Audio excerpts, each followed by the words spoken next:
तारीख लिखी जाएगी कि मिस्र के पास दरियाए नील था और गजा प्यास से मर गया।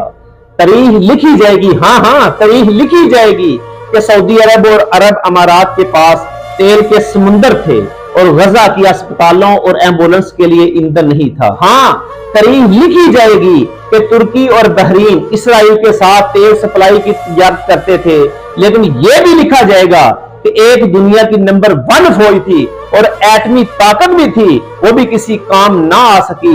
हाँ तारीख लिखी जाएगी कि मुसलमानों के पास 50 लाख से ज्यादा फौजी थे, असला, मिसाइल, जंगी जहाज, एटम बम तक मौजूद था, लेकिन गजा के लिए कोई अमदाद फराहम ना कर सका। हाँ याद तारीख लिखी जाएगी कि 57 इस्लामी मुल्क थे, 2 अरब मुसलमान थे और 70 लाख यहूदी बदबख्तों ने मुसलमानों की बच्चियों और माओ बहनों की इज्जतों को लूटा, उनको जुल्म और बर्बरियत का शिकार बनाया, उनका कत्ले आम किया। लेकिन 2 अरब लोग जो है ना वो दुआएं कर रहे थे उन 70 लाख यहूदियों के खिलाफ कि या अल्लाह इन इसराइल वाले यहूदियों को निस्तो नबूद कर। लेकिन तारीख लिखी जाएगी कि इन 2 अरब मुसलमानों में से 1 करोड़ भी जिहाद के लिए ना जा सका।